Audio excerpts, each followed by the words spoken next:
जय हिंद प्यारे से दोस्तों, मैं ललितादित्य राव यादवेंद्र स्मार्ट क्लासेस के इस डिजिटल प्लेटफॉर्म पर आपका एक बार फिर से स्वागत करता हूं। और आज हम बात करने वाले हैं जलियांवाला बाग हत्याकांड पर। ऐसा हत्याकांड जिसकी जो दहशत है या जिसकी जो गर्दिश है अब तक हर एक भारतीय के दिल में है। ऐसा कांड जिसने भारतीयों को रोने पर मजबूर कर दिया। अंग्रेजों की ऐसी वारदात जो आज तक इतिहास के पन्नों में एक दर्दनाक कहानी के रूप में जानी जाती है। तो मैं आज आपको बताऊंगा इस कहानी का पूरा सच। कहानी में क्या कब हुआ, किसने किया, कौन जिम्मेदार था और जिसने यह हत्याकांड किया उस व्यक्ति के साथ अंत में क्या हुआ। तो जुड़े रहिए मेरे साथ। पहले इस कहानी का पूरा खाका तैयार करेंगे, फिर आपको इसकी सारी बातें समझ में आएंगी।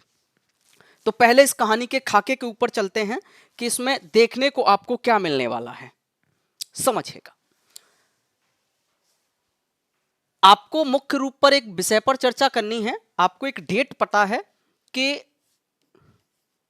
1893 से लेकर 1915 तक यहां पर जो गांधी जी हैं वो कहां आते हैं, इंडिया में आते हैं।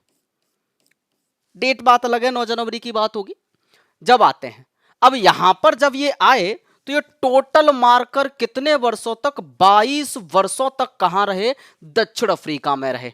इतने समय रहने के बाद ये अपने गुरु से मिलते हैं। इंडिया में आने के बाद ये किससे मिलते हैं, अपने गुरु से मिलते हैं। और गुरु का नाम क्या है प्यारे भाई, तो गुरु का नाम है गोपाल कृष्ण गोखले।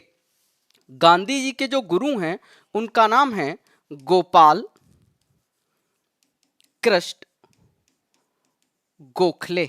इस गोपाल कृष्ण गोखले से मिलते हैं। और गोपाल कृष्ण गोखले के जो गुरु थे उनका नाम था महागोविंद रानाडे। यानी कि अपने गुरुजी गोपाल कृष्ण गोखले के कहने पर गांधी जी 1915 से लेकर 2 वर्षों के लिए भारत के भ्रमण पर निकल जाते हैं। इन्होंने कहा कि अगर तुम्हें भारत में पहचान बनानी है तो आपको भारत भ्रमण करना पड़ेगा। और भारत भ्रमण करने के लिए आपको क्या करना पड़ेगा, प्रत्येक राज्य में जन जन से मिलना पड़ेगा और जन जन की समस्या सुननी पड़ेगी। अगर जन की समस्या तुम्हारी समस्या हो गई तो फिर तुम भारत की राजनीति में इतिहास लिख सकते हो। अब गांधी जी अपने ही एक सहमित्र प्रभु दास के साथ मिलकर भारत का भ्रमण करते हैं। और भारत के भ्रमण के चलते वो 1916 में लखनऊ अधिवेशन में भाग लेते हैं, जहां से गांधी जी की किस्मत ने पलटी मारना शुरू कर दिया। गांधी जी ने चंपारण सत्याग्रह में भाग लिया, पूरी तरह से सफल रहा। अहमदाबाद मिल स्ट्राइक किया, पूरी तरह से सफल रहा। इसके बाद खेड़ा सत्याग्रह किया और खेड़ा सत्याग्रह के बाद इन्होंने खिलाफत आंदोलन की बातें की। खिलाफत आंदोलन धीरे धीरे शिथिल हो गया, वो बात अलग है। लेकिन इसके बाद एक डेट आती है 4 फरवरी 1916। 4 फरवरी 1916 इसमें ये क्या करते हैं, ये BHU बनारस हिंदू यूनिवर्सिटी में क्या होते हैं, मुख्य अतिथि होते हैं। मुख्य अतिथि की भूमिका में भाग लेते हैं। और इस BHU की जो स्थापना है वो किसने करी, मदन मोहन मालवीय ने करी। इसका जो पुराना नाम था वो था सेंट्रल हिंदू कॉलेज। और इसके जो पहले कुलपति बने वो भी कौन बन गए, मदन मोहन मालवीय बन गए। ये सारी घटनाएं हो रही थी, इसी बीच होम रूल आंदोलन होता है, वो सारी चीजें।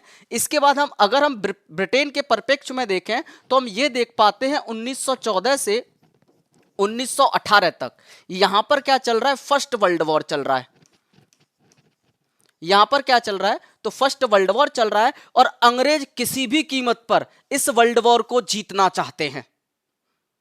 तो अंग्रेजों ने गांधी जी से कहा कि तुमने चंपारण किया तब हमने तुम्हारी बात मानी, तुमने अहमदाबाद सत्याग्रह किया तब हमने तुम्हारी बात मानी, और तुमने खेड़ा सत्याग्रह किया तब हमने तुम्हारी बात मानी।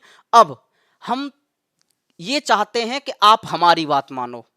आप हमारी बात कैसे मानो, तो हमारी बात इसलिए मानो आप कि हम आपको ये विश्वास दिलाते हैं कि अगर जैसे ही हम फर्स्ट वर्ल्ड वॉर जीत जाएंगे हम आपको क्या कर देंगे, आजाद कर देंगे। गांधी जी ने कहा यही तो हम चाहते हैं, हमको आजाद कर दिया जाए। लेकिन इन्होंने कहा एक शर्त आपको माननी पड़ेगी, जो आप भारत का भ्रमण करके आए हो केवल आप ही एक ऐसे नेता हो जो युवाओं को प्रोत्साहित कर सकते हो।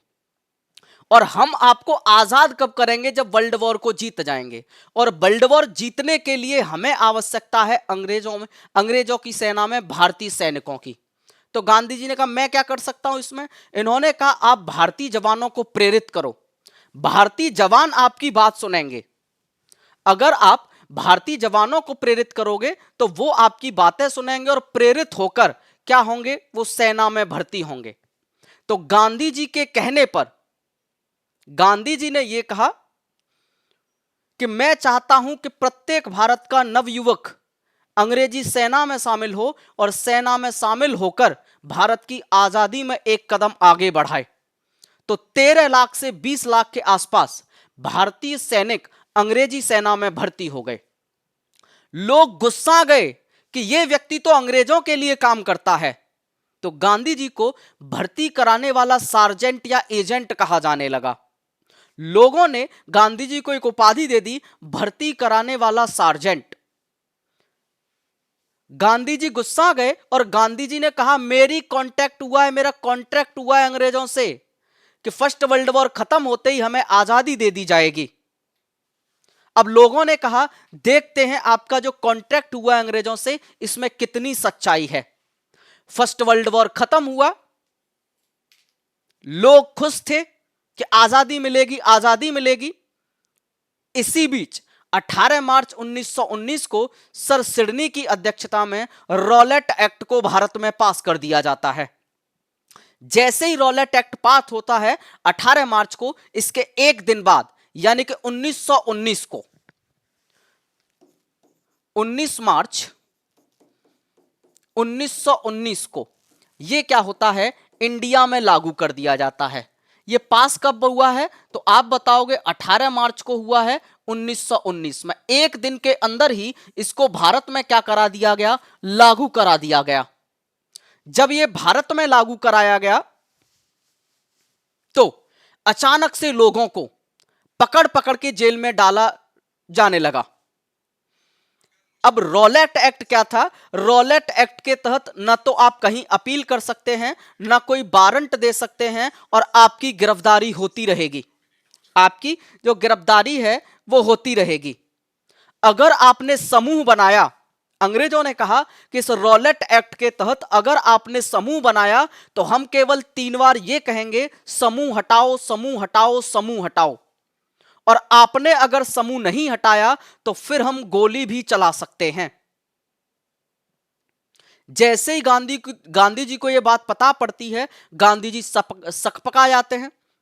गांधी जी कहते हैं कि तुमने तो यह कहा था, हमसे प्रॉमिस किया था कि वर्ल्ड वॉर के बाद हम आजादी, और अब क्या कर रहे हो? भारतीय नेताओं को गिरफ्तार कर रहे हो। उस समय भारत में जो गवर्नर जनरल थे उनका नाम था लॉर्ड चेम्सफोर्ड। लॉर्ड चेम्सफोर्ड के पास गांधी जी जाते हैं। गांधी जी से कहता है lord Chelmsford, who are you? तुम कौन हो? गांधी जी के पैरों के तले से जमीन खिसक जाती है और लॉर्ड चेम्सफोर्ड की ऐसी बातें सुनते हैं तो गांधी जी गुस्सा हो जाते हैं और गांधी जी अंग्रेजों को कहते हो कि तुम तो शैतान हो। अब इन्होंने कहा कि अब मैं तुम्हारा सहयोग नहीं कर पाऊंगा, मैं तुम्हारा असहयोग करूंगा। इतनी धमकी दी गांधी जी ने और धमकी देने के बाद गांधी जी चले आए। अब रॉलेट एक्ट को काले कानून, बिना अपील, बिना दलील और बिना वकील वाले एक्ट के नाम से जाना गया। और अंग्रेजों के परपेक्ष में बात करें तो उन्होंने इसको नाम दिया आतंकवाद अपराध एक्ट। अगर आप इंडिया में अंग्रेजों के समय आतंक करते हो तो आप अपराधी हो और इस एक्ट के तहत गिरफ्तार किए जाओगे। अब इस एक्ट के विरोध में गांधी जी ने सत्याग्रह शुरू कर दिया, पर्सनल विद्रोह शुरू कर दिया और इस एक्ट के तहत 2 जगह विद्रोह किया जाने लगा, दिल्ली और पंजाब।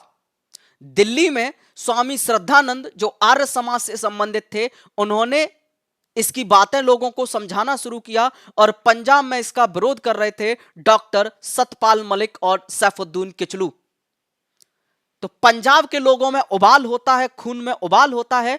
तो पंजाब में इन दोनों नेताओं को गिरफ्तार कर लिया गया, डॉक्टर सतपाल मलिक और सैफुद्दीन किचलू को। पंजाबियों ने कहा कि अगर आपने हम पर कोई एक्ट लागू किया है तो बदले में हम आपके ऊपर भी क्या कर देंगे, एक्ट को लागू कर देंगे। पंजाब के लोगों ने इन्होंने रॉलेट एक्ट बनाया और पंजाब के लोगों ने पंजाब एक्ट बना दिया। रॉलेट एक्ट के तहत भारतीय नेताओं को गिरफ्तार किया जाता था, लेकिन पंजाब एक्ट के तहत केवल अंग्रेज अधिकारियों को या अंग्रेज सिपाहियों को पीटा जाता था। अब इस रॉलेट एक्ट के तहत सर सिडनी की अध्यक्षता में पंजाब के लिए एक गवर्नर भेजा गया और एक लेफ्टिनेंट गवर्नर भेजा गया। उसका नाम था REH डायर और दूसरे का नाम था एमओ डायर, जिनको डायर ब्रदर्स कहा गया। आते ही दोनों लोगों ने 297 लोगों को गोली मार दी और सतपाल मलिक और सैफुद्दीन किचलू को क्या कर दिया गया, जेल में डाल दिया गया। अब पंजाब के लोग और गुस्सा गए, इनको बचाने के लिए ये जुलूस निकालने लगे कि हमारे नेताओं को छोड़ो, हमारे नेताओं को छोड़ो। शांति प्रिय तरीके से सड़क पर जुलूस निकाले जाने लगे और ये कहने लगे कि हमारे नेताओं को छोड़ो, हमारे नेताओं को छोड़ो। किसी को मारते नहीं थे, हिंसा नहीं करते थे, केवल ये कहते हुए चले जाते थे। अब अंग्रेज अधिकारियों को या अंग्रेज सिपाहियों को यह लगने लगा कि एक बार में ही एंड निकल गई तुम्हारी। तुम तो ये कहते थे हम ये कर देंगे वो कर देंगे, केवल 297 मरे और बिल्कुल शांत हो गए। अब दो पुलिस वाले इन नेताओं पर, जो जुलूस निकालने वाले लोग हैं, इन पर हंस दिए। एक का नाम था सेखू और एक का नाम था रोलैंड। जो सेखू थी वो फीमेल थी और जो रोलैंड था वो मेल था। जितनी भी भीड़ थी, जो क्रांतिकारी थे, जो नारे लगा रहे थे, वो सारे लोग इनके ऊपर से निकल गए और इन दोनों लोगों की क्या बन गई, चटनी बन गई। जब चटनी बन गई तो इन लोगों की हत्या कर दी गई, सेखू और रोलैंड की। अंग्रेज खून का घूंट पीकर रह जाते हैं। अब भारतीयों को लगा कि हमारा जो जुलूस का कार्यक्रम चल रहा है वो सफल है।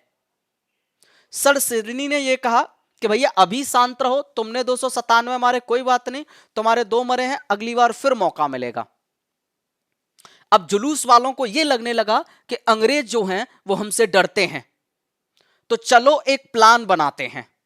और प्लान के तहत क्या किया गया, रातों रात एक चिट्ठी लिखी गई। 13 अप्रैल 1919 शाम को 4:30 बजे 20,000 लोग एक गुप्त सम्मेलन करेंगे और ठीक 5 बजे पुलिस थानों पर हमला कर देंगे। और जो नए अधिकारी आए हैं, डायर ब्रदर्स, इनकी मसल कर चटनी बना देंगे। बैसाखी का त्योहार है, पंजाबियों के लिए नए वर्ष की शुरुआत है और पंजाब के अमृतसर में लगता है एक पशु मेला, वहां पर इस मीटिंग को रखा गया। अब भारत के जो नेता हैं वो एक दूसरे से संपर्क नहीं कर सकते हैं, जहां पर भी 4 लोग खड़े होते हैं उनको गिरफ्तार कर लिया जाता है। जब गिरफ्तारी होने लगी तो एक व्यक्ति जाता था, वो घर घर उस चिट्ठी को रेगुलेट करता रहता था और चिट्ठी घूमती रहती थी कि अपने आगे वाले को दे देना, अपने आगे वाले को दे देना। अब ये चिट्ठी घूम रही है, घूमते घूमते घूमते घूमते कि सबको आना है, सबको आना है। वहां पर 13 तारीख को जलियांवाले बाग में सफा होगी और जितने भी लोग जुड़ जाएंगे सब थानों पर हमला करेंगे, अपने नेताओं को छुड़ा लेंगे और नेताओं को छुड़ाने के बाद अंग्रेज अधिकारी हैं उनकी अच्छे से खातिरदारी कर देंगे। डॉक्टर हंसराज के पास भी ये चिट्ठी गई। बस इस व्यक्ति के पास जैसे ही ये चिट्ठी गई, इसको मौका मिल गया और इसने गद्दारी कर दी। ये डायर ब्रदर्स के पास जाता है और कहता है कि 13 तारीख बैसाखी का दिन 20,000 लोग आएंगे और सभी नेताओं को छुड़ा लेंगे और तुम्हारे साथ बैंड बजा दी जाएगी तुम्हारी। अब इतनी बातें सुनी, अब REH डायर और एमओ डायर ने प्लान बनाया कि 4:30 बजे सम्मेलन होगा ना, ठीक है होने दो। जैसे ही सारे लोग आ जाएंगे, अब इनका निकलने का प्लान कितने का है, 5 बजे का, शाम को 5 बजे। 4:45 पर डायर ब्रदर्स पहुंच गए। लोगों ने देखा कि इनको कैसे पता पड़ गया। जब इनको कैसे पता पड़ गया, अब धीरे से लोगों ने कहा हैं हम तो क्या कर रहे थे हम तो सिर्फ सभा कर रहे हैं, बैसाखी का त्योहार मना रहे हैं, हम सारे लोग बैसाखी का त्योहार मनाने के लिए इकट्ठा हुए हैं। उन्होंने कहा अच्छा ठीक है। आर.ई.एच. डायर ने एमओ डायर के ऊपर हाथ रखा, कहा तुमको जो करना है वो कर लो और हम जाते हैं। आर.ई.एच. डायर जो गवर्नर था और जो लेफ्टिनेंट गवर्नर था एमओ डायर, एमओ डायर ने कहा कि ऐसा है, हम लोग कुछ नहीं कह रहे हैं आपसे, हम केवल आपको बैसाखी का त्योहार मना रहे हो, भीड़ इकट्ठा करना अलाउड नहीं है, और हम आपको कितना समय दे रहे हैं, केवल 3 मिनट का समय देते हैं। जैसे ही 3 मिनट हो जाएंगे आप पर गोलियां चलाना शुरू कर देंगे। उसने कहा 1 2 3, अरे भारतीयों ने कहा 3 तो होने दो, 3 मिनट का ऐसे ही थोड़ी नहीं, बस हो गई। आर.ई.एच. डायर और एमओ डायर, जिसमें से जो एमओ डायर है इसने 1 2 3 कहते ही फायर करवाना शुरू कर दिया गया। जलियांवाले बाग में निर्मम लोग, गरीब लोग, असहाय लोग, ऐसे लोग जिनको पता भी नहीं था कि यह सब हो सकता है, उन सब के साथ खून की होली खेली गई। और ये यहां तक क्रूर हत्याकांड नहीं रुका, जितने लोग हो सकते थे अपनी जान बचा सकते थे वो सभी उस कुएं में कूद गए जो जलियांवाले बाग के बीचों बीच में स्थित था। अब जब बीच में स्थित था तो इन्होंने देखा कुछ लोग इसमें भी कूद गए हैं, तो फिर ऊपर से गोलियां चलाई गईं और सारे जितने भी लोग थे उन सबको चुन चुन कर मारा गया। अब आप इससे अनुमान लगा सकते हो कि कितनी भयानक स्थिति रही होगी, लोग जिंदा रहने के लिए किस तरीके से तड़प रहे होंगे, और वो सिर्फ भारतीयों के बारे में बात कर रहे हैं। तो इस बात की कल्पना करना भी, अब कांड हो गया है तो इस पर कुछ कर नहीं सकते हैं। अब इसके लिए जब गांधी जी को दोषी ठहराया गया कि तुमने इसकी बात कही थी, तो गांधी जी उस समय महाराष्ट्र में थे। गांधी जी वहां से चले महाराष्ट्र से, तो होते हुए राजस्थान आए, राजस्थान से पलवल आए, और पलवल स्टेशन पर आकर हरियाणा में इनको पकड़ लिया गया और गाड़ी में बिठाया, और गाड़ी में बिठाने के बाद इनको फिर से जाकर महाराष्ट्र में छोड़ दिया गया। अब इतनी देर में जलियांवाला बाग कांड हो चुका था। अब इस हत्याकांड के लिए 2 कमेटियां बनाई गई, जांच कमेटियां बनी, एक भारतीयों की कमेटी थी और एक अंग्रेज अधिकारियों की कमेटी थी। एक कमेटी का नाम तहकीकात कमेटी रखा गया, जिसके अध्यक्ष मदन मोहन मालवीय बने, और एक कमेटी का नाम हंटर आयोग रखा गया। तहकीकात कमेटी में सारे के सारे लोग भारतीय थे, लेकिन हंटर कमेटी ने यह कहा कि हम केवल तुम्हारे साथ पक्षपात नहीं होने देंगे, हम ये अंग्रेजों की कमेटी नहीं बनाएंगे, इसमें भारतीयों को शामिल करेंगे। तो हंटर कमेटी में टोटल मारकर 8 लोगों को शामिल किया गया, जिसमें से 5 अंग्रेज और 3 भारतीय थे। सबसे पहले भारतीय कमेटी जो तहकीकात कमेटी है, इसने अपनी रिपोर्ट दी। मदन मोहन मालवीय ने बताया कि इसमें 1000 लोग मारे गए हैं और 3000 लोग घायल हुए हैं।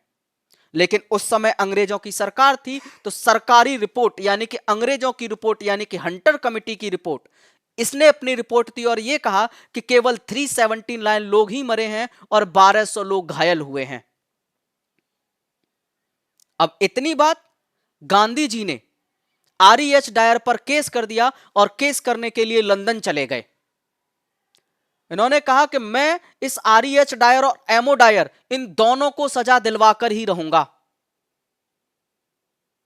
कांड तो एमओ डायर ने किया था, एमओ डायर के खिलाफ मुकदमा चला, और मुकदमा चलने के बाद एमओ डायर के खिलाफ फांसी की अर्जी दे दी गई गांधी जी के द्वारा। उधर ब्रिटेन की संसद ने खेला ही पलट दिया। ब्रिटेन की संसद में इंडी निफ्टी बिल को पास कर दिया गया, और इस बिल में बताया गया कि जहां जहां पर ब्रिटेन का शासन है, वहां पर लोग अगर शासन को चलाने में अंग्रेजों की मदद नहीं करते हैं या हिंसा करते हैं, तो जो भी अधिकारी होगा वो गोली चलवा सकता है हिंसा को रोकने के लिए। और हिंसा रोकने के लिए अगर गोली चलवाई गई है तो उस अधिकारी को केवल सस्पेंड किया जाएगा, पद से हटाया जाएगा, उसे फांसी की सजा नहीं दी जाएगी। जब इंडी निफ्टी बिल पास हो गया, गांधी जी कुछ कर नहीं पाए, भारत चले आए। अब एमओ डायर के उपलक्ष्य में ब्रिटेन में ग्रॉस पार्टी का आयोजन किया गया। ग्रॉस पार्टी में जितने भी अंग्रेज थे उन सभी ने अपने वेतन का 50% हिस्सा एमो डायर को दे दिया गया। जब एमो डायर को इतना हिस्सा दे दिया गया और एमो डायर के हाथ में एक तलवार दी गई, तो एमो डायर ने कहा, ऐसे ही प्रत्येक भारतीय का सिर अंग्रेजों के कदमों में डरा होना चाहिए या ईस्ट इंडिया के कदमों में पड़ा होना चाहिए, जिसको ब्रिटिश साम्राज्य का सिर, ब्रिटिश साम्राज्य का रक्षक और लॉर्ड ऑफ ऑनर की उपाधियों से सम्मानित किया गया। इस हत्याकांड के बाद रविन्द्रनाथ टैगोर ने अपनी सर या नाइटहुड की उपाधि को वापस कर दिया। जमुनालाल बजाज, जो गांधी जी के 5वें पुत्र होते थे, उन्होंने अपनी राय बहादुर की उपाधि लौटा दी। अब एमो डायर के साथ ऊधम सिंह ने 1940 में इसको गोली मार दी लंदन में, और लंदन में ही ऊधम सिंह को क्या दे दी गई? फांसी दे दी गई। तो जो जलियांवाला बाग कांड हुआ, इसके लिए ऊधम सिंह की बहुत ज्यादा सराहना करनी चाहिए, लेकिन उतना उनका प्रभाव देखने को नहीं मिल पाया। अब ये सारी चीजें हुई। अब इसके बाद अब हम इस पूरी रूपरेखा जो आपने पढ़ी है, इसको आपको नोट्स भी चाहिए होंगे, तो इसके लिए आपको अब ये चीजें समझ लेनी है। देखिएगा जो भी बातें मैंने अब तक आपको बताई हैं, उनको मैंने यहां पर आपके नोट्स के लिए बना रखा है। तो आपको कुछ नहीं करना है भाई, स्क्रीनशॉट ले लेना है। मैं एक कदम पीछे हटता हूं और इस पहले पृष्ठ का स्क्रीनशॉट आप ले लेंगे। इसमें देखिएगा इसमें हुआ क्या है, इन बातों को आप देखिएगा।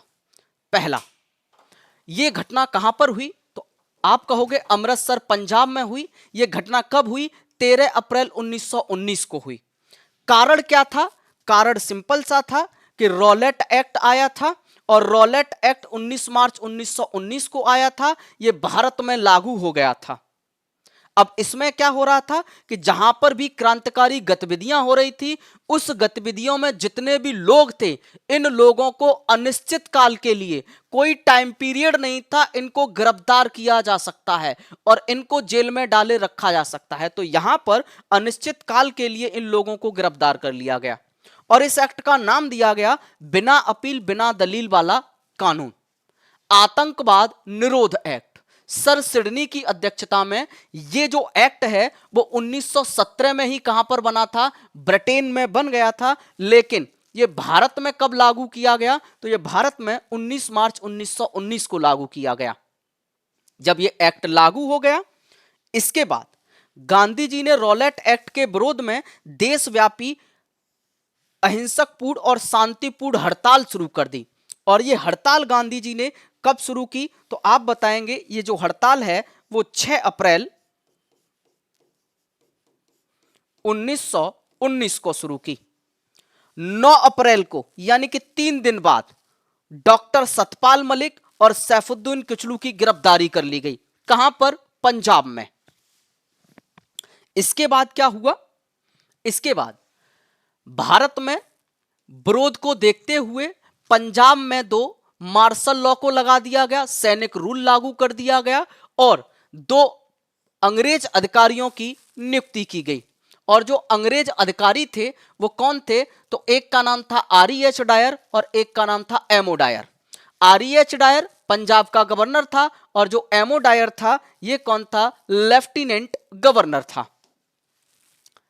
इसके बाद क्या देखने को मिला? 13 अप्रैल दिन बैसाखी का था। पंजाब के अमृतसर में क्या लगता था? पशु मेला लगता था। तो इस पशु मेले को लगाया गया। शाम को 4:30 पर एक सभा का आयोजन होना था, सभी थानों पर हमला होना था, और जितने भी लोग गिरफ्तार थे उन सभी को छुड़ाना था। तो यह प्रोग्राम बनाया गया था 13 तारीख को जलियांवाले बाग में। इसके बाद एमओ डायर ने क्या किया था? निहत्ती भीड़ पर गोलियां चलवा दी थी। और यह घटना जब अमृतसर पंजाब में हुई थी, तब गांधी जी कहां पर थे? तो गांधी जी महाराष्ट्र में थे। इनको गिरफ्तार कर लिया गया पलवल पर, और गिरफ्तार करके फिर से कहां भेज दिया गया? महाराष्ट्र भेज दिया गया। दूसरी बात क्या हुई? इसकी जांच करने के लिए जांच करने के लिए दो कमेटियां बनी। एक का नाम था तहकीकात कमेटी, और तहकीकात कमेटी किसकी कमेटी थी? तो तहकीकात कमेटी भारतीयों की कमेटी थी। इसके अध्यक्ष कौन थे? मदन मोहन मालवीय थे। रिपोर्ट कब पेश की गई? तो इसने रिपोर्ट पेश की और इसने बताया कि इस वाले में कितने लोग मारे गए हैं? 1000 लोगों की हत्या हुई है और 3000 लोग घायल हुए हैं। इसके अपोजिट एक अंग्रेजों की कमेटी बनी और अंग्रेजों की कमेटी का नाम था हंटर कमेटी। और इस हंटर कमेटी ने बताया कि जो अंग्रेजों की कमेटी है कि इसके अध्यक्ष सर हंटर था। सर्वर कहना बहुत गलत बात है, अंग्रेजों को सर्वर नहीं कहना है ना। सर और लॉर्ड की उपाधि जो है इनको छोड़ दो, हम कभी भी इनके आगे ये नहीं लगाएंगे। दूसरा, टोटल जो लोग थे वो 8 थे, 3 अंग्रेज थे, तो सॉरी 5 अंग्रेज थे और 3 भारतीय थे।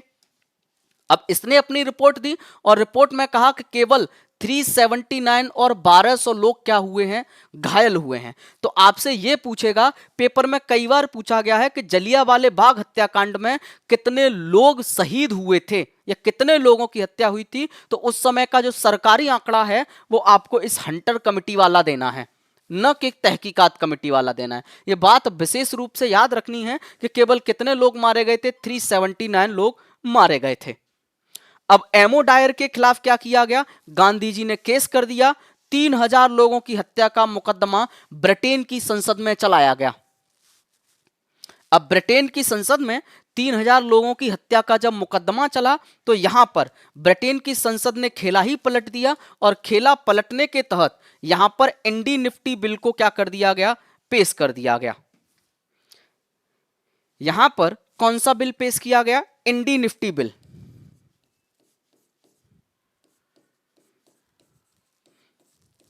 इंडी निफ्टी बिल को क्या कर दिया गया? पेश कर दिया गया।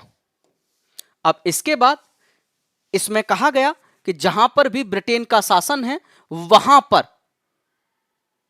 जो भी अंग्रेज अधिकारी रहा है उसने अगर ऐसा कांड करवाया है तो उसको केवल उसके पद से हटाया जाएगा, फांसी नहीं दी जाएगी। तो ईस्ट इंडिया कंपनी का जहां पर शासन है, ऐसे अधिकारी को शांति स्थापित करने के लिए हिंसा हो जाती है तो उसे उसके पद से हटाया जाएगा, फांसी या मृत्युदंड की सजा नहीं दी जाएगी। इसके उपलक्ष्य में ग्रॉस पार्टी का आयोजन किया गया और एमओ डायर को सम्मानित किया गया। ब्रिटेन साम्राज्य का शेर, और सभी ने अपने वेतन का कितना? 50% भाग इसको दे दिया। इस हत्याकांड का बदला लेने के लिए क्या किया गया? 13 मार्च 1940 को लंदन में ऊधम सिंह ने क्या कर दिया? इस एमओ डायर की गोली मारकर हत्या कर दी।